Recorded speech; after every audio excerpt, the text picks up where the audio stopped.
Welcome to KMET 1490 AM ABC News Radio and the Southern California Business Report with Yvette Walker, a show dedicated to highlighting successful Southern California businesses and the people behind them. Welcome and thank you for joining Southern California Business Report on ABC News and Talks, KMET 1490 AM, 98.1 FM, and KMET TV.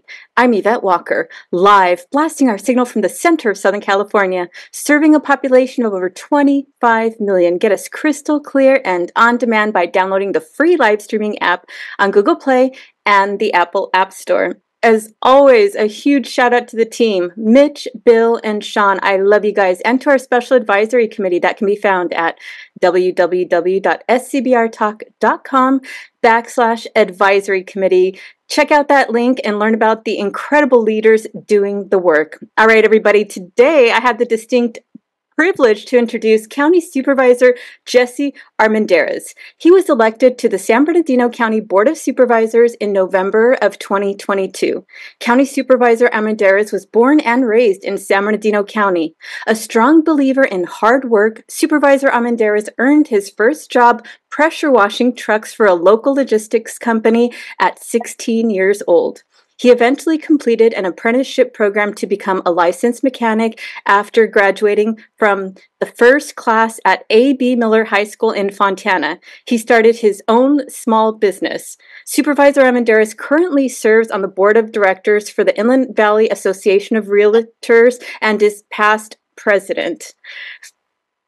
After starting his family with his wife, Delene, Supervisor Armendarez decided to become more involved within the community. He served on the board of directors for the Fontana Rotary and Fontana Exchange Clubs. He is also a member of the Fontana Chamber of Commerce and the Water of Life Church.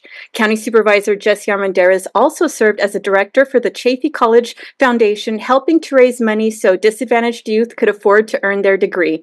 The Jesse and Delene Armendarez Endowment at Chaffey College is fully funded and has helped local students attend college.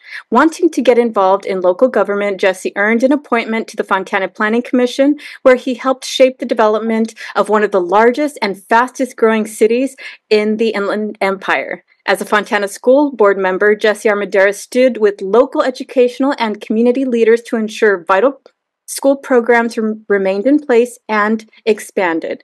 As a Fontana City Council member, Jesse served as chair of the Inland Empire Utilities Agency Policy Committee, where he represented Fontana on policy issues about sewer, wastewater, and recycling programs, and was also the vice chair of the Housing Authority and Industrial Development Authority for the city. Thank you so much for being with us today, Supervisor Armendarez.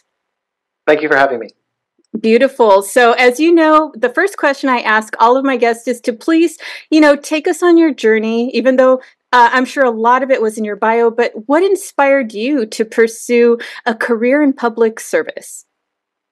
I think for me, where the inspiration came from was when I would walk around my community. I wanted to be in a position where I could actually help those who couldn't help themselves, and where I could have an opportunity to treat people fairly, so that they had their fair shake, whether it came to development or anything as easy as trying to get something done in the community.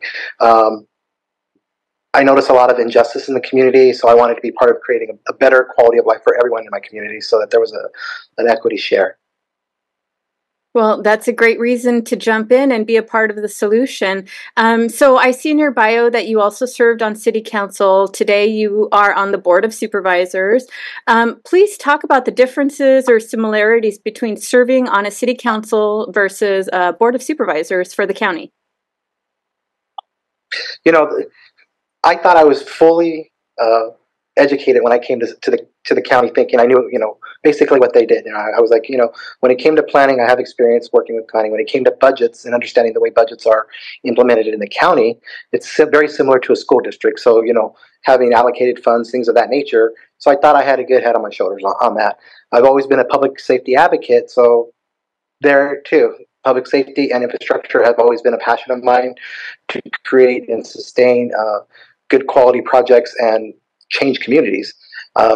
So those were the things that I could tell you are similarities. When I got in, knowing that there were other things I'd have to learn, and I think I'm doing a good job at getting to a place where I can make some real differences. We oversee at the county level all departments across the county. That's everything from the jails, the hospitals, DHS, which is Department of Health and Safety, CFS, Children Family Services, basically every what I would call net of protection for our most vulnerable. We oversee those. Whether we're dealing with homeless or we're dealing with people who have mental health issues. We oversee all of that and making sure that those funds are designated to the right places so that we can make a real impact to our communities.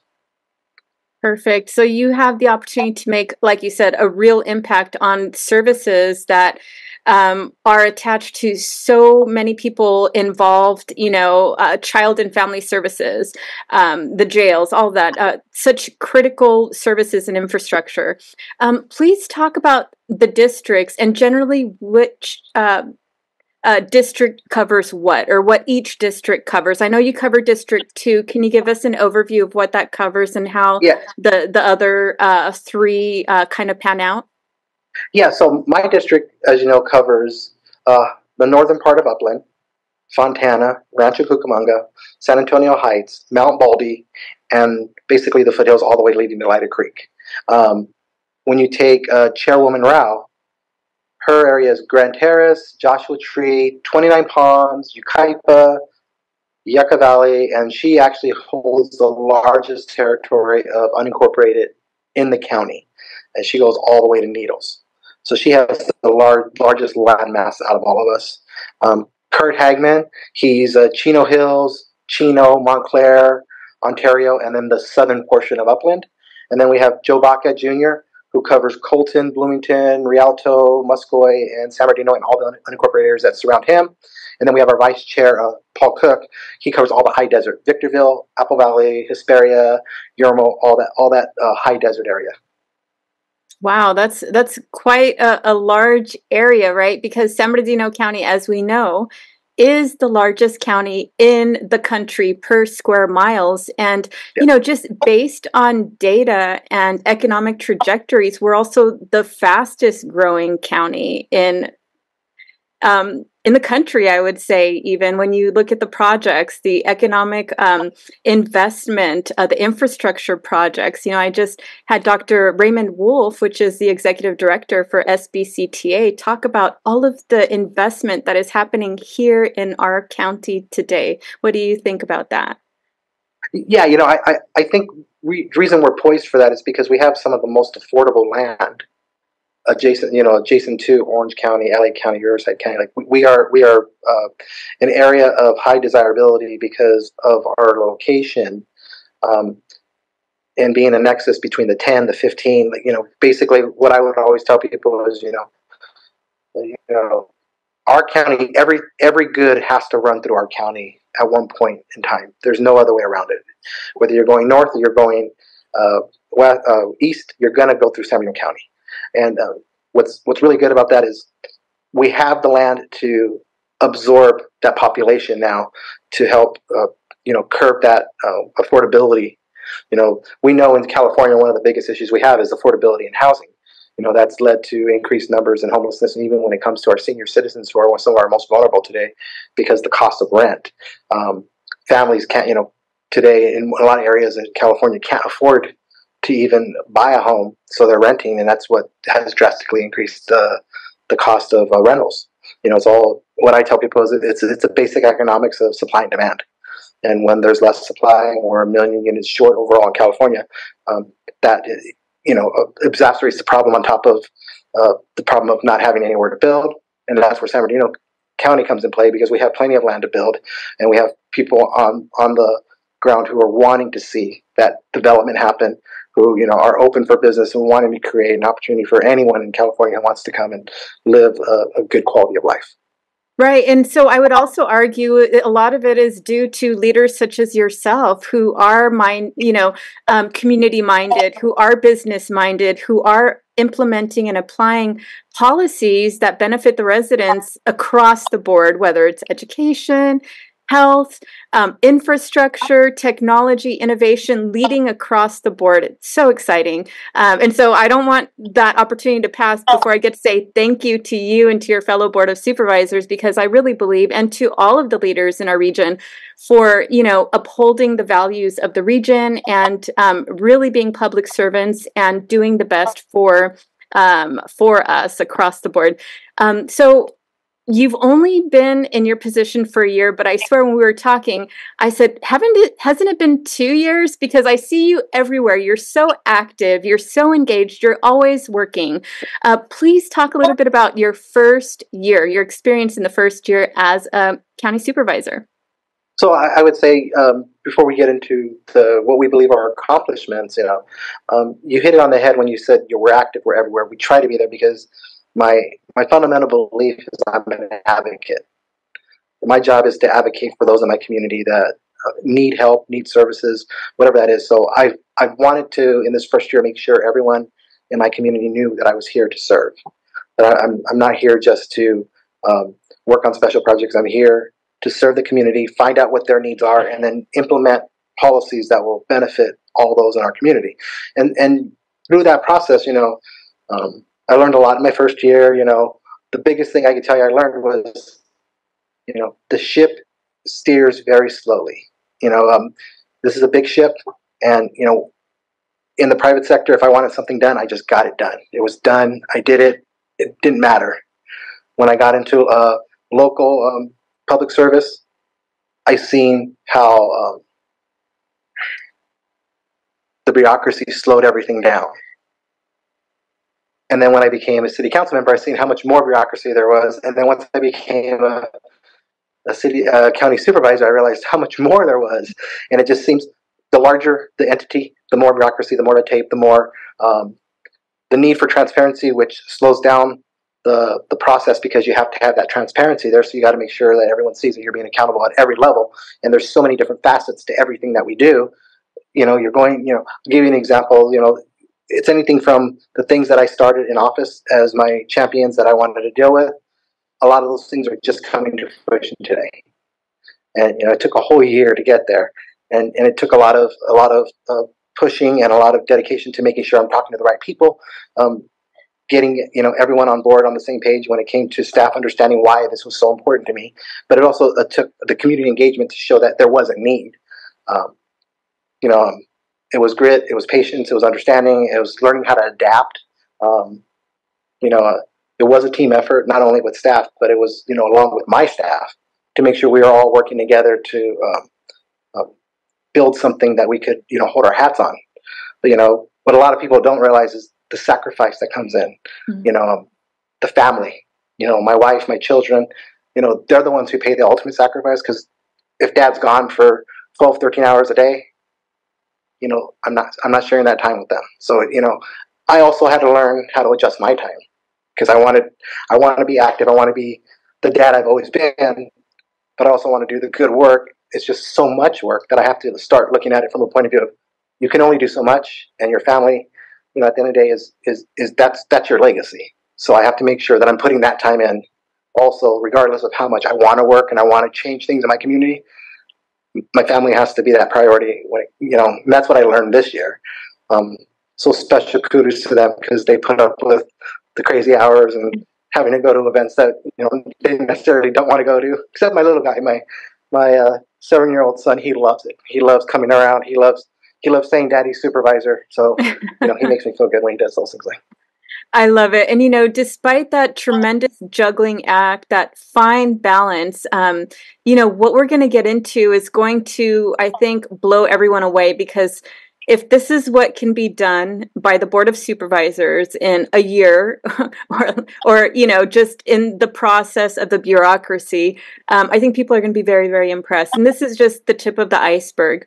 But let's start with a $10 million grant that you're expecting for homeless that's coming down the pipeline. I know when we spoke, we initially expected that to be in place. It's kind of dragging on a little bit, but please tell us a little bit about where we are on that. So when I came in office, one of the number one priorities I had was homelessness, and how we slow down, stop, get to a point where we're controlling the crisis, right? Many who talk to me will know that when I talk about homelessness, I tell people this is not a housing issue. It's a mental health issue. It's a drug addiction issue. It's a quality of life issue. There is a housing component when it comes to our seniors who can't afford it. It's a battered women on the street issue. There's so many facets when it comes to homelessness. So I wanted to team up with people who had the same mind and vision that I had, which was to have full wraparound services to encourage that stability for those who want help. And I say that in a way that's not popular sometimes, but I tell people we're here to help those who want to be helped. Mm-hmm. We have to do that first. We have to do that, and we have to stop the bleeding. How did I do that? So when I came in office, the first thing I pushed for was finding who wanted to be that partner and who had a track record of doing it. And so one of those were Water of Life Church, who has done a lot of work for the city of Fontana through the years, and I knew their track record when I was the city council member and what they were doing and how they were making strides and differences in changing people's lives.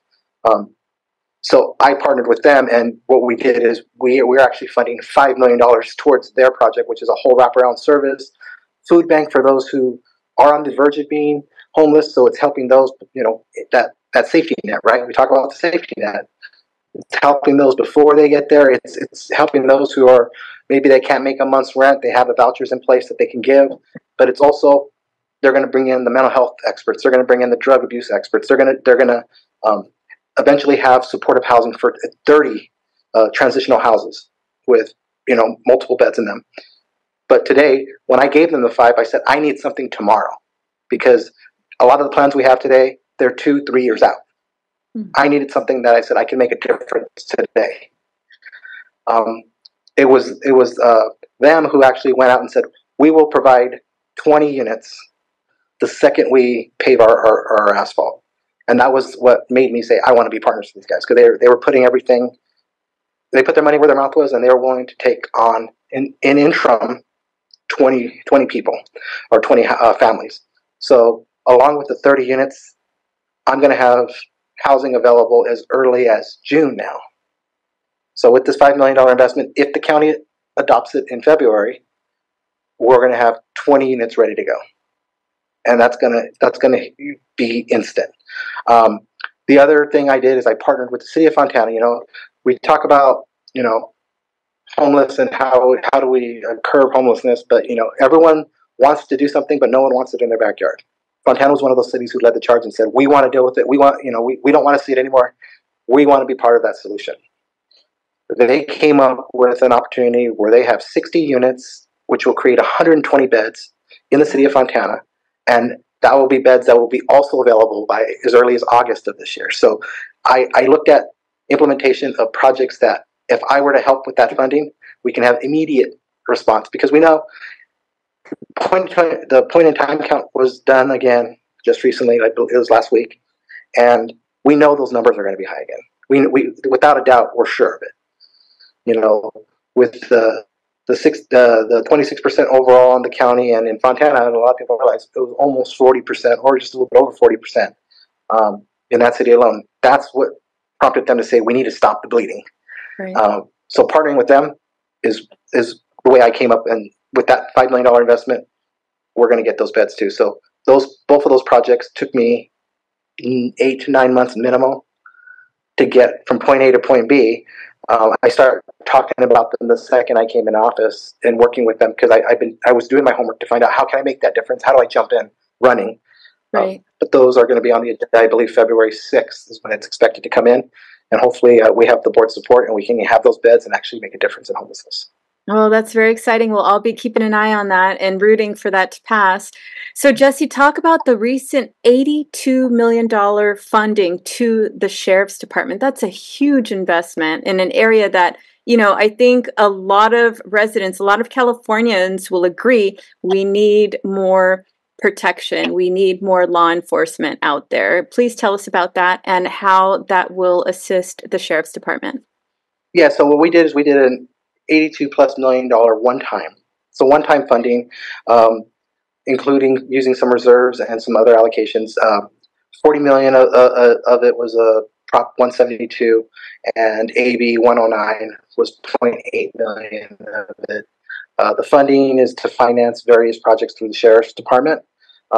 We had 25 million set aside through AB 109 funds for the West Valley Detention Center for improvements in their infirmary, so that it would bring down the transportation and they can do more where they're at.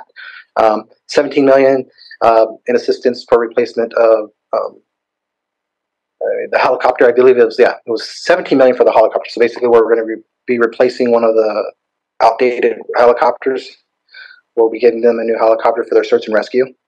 And then we approved 38 additional deputies, which is the part that I think most people care about, knowing that we're going to have 38 more deputies added to our county jails so that we can have more ability to bring those who are not doing the right thing to justice and have capacity to keep them there. So we're not releasing people. Wow, that's remarkable. And I know that you are very invested in law enforcement, which is why you also made an investment to the homicide unit for the district attorney, Jason Anderson. Tell us about that investment, what that looks like, and how that's going to assist the homicide unit, basically. Yeah, so part of our last budget, we actually allocated $2.6 million to the DA, and the whole purpose of it was to establish a homicide division to investigate and pursue complex homicides. So not just the stuff that's, a no-brainer, but the complex ones, to be able to allow them to have the manpower to work through the victims, work with the witnesses, and, require all the oversight needed so that we can bring the people who committed these crimes to justice. Having a specialized team that focuses on the trials and prosecution of these cases, I believe will ensure accountability for the perpetrators and resolution for the families and the victims. I love it. And so these are multidimensional rehabilitation partnerships aimed to reduce recidivism, ultimately, is what it sounds like, right? Supporting the sheriff's department, supporting the district attorney. Yeah. So when you look at these type of things, I always tell people, you have to have a multifaceted approach. You can't just sit there and say, we're going to put more sheriffs on the street to hope that we crack down on crime. But then once we crack down on the crime, we bring those perpetrators to justice. But there are those lower level crimes when people have served their time. What do we do next? If we don't want them to be repeating offenders, what can we offer? What should we be doing to show them there's a better pathway? So we invested $1.2 million in funding screening and linkage for behavioral health and substance use disorders, serving our probation, our people that are on probation. That's going to be conducted through our behavioral Department of Behavioral Health support systems. We're going to do a panoramic job training expansion of the multidimensional anti-recidivism partnership, which is MAP, targeted towards our local adults who are coming into back into re-entry into our population. And I believe the last thing I would point out would be we believe that if we're doing this and we're actually creating the job trainings and certifications, as well as, assisting in tuition for college and things like that, vocational training, that we can show them there's a better pathway other than crime. Right. And it's unfortunate, it seems to be an ongoing cycle of lifestyle that needs to be broken. But the fact that you are developing the infrastructure, creating those resources, and establishing those services as lifelines to a new life, to a new opportunity, that again, in my mind, is a testament to the work that you and your fellow Board of Supervisors really care about the residents of the county, right? You're being so proactive and diligent about these programs and efforts, and with surgical precision establishing these programs. And I'm really excited to hear about what the results are as we look at the years ahead with these programs. Yeah, I am too, because I feel like we're what I like to say about our staff is like they are very mindful and thoughtful in what we're doing. They're not trying to just throw spaghetti on the wall and see what sticks. That we're using real data, and we're looking at what actually works, and they're implementing. Us at the 20,000 feet, we're approving this, but we count on the lower level staff to get all these things done, and we feel confident in their abilities to actually make a real impact in our community. So I'm looking forward to seeing the results too. Very exciting. All right, everybody. Yvette Walker with ABC News and Talk Southern California Business Report here today with County Supervisor Jesse Armendarez of San Bernardino County Board of Supervisors, District 2, offering an in-depth update on recent grants, projects, and investments aimed at addressing challenges and opportunities that impact the largest county in the U.S. When we return.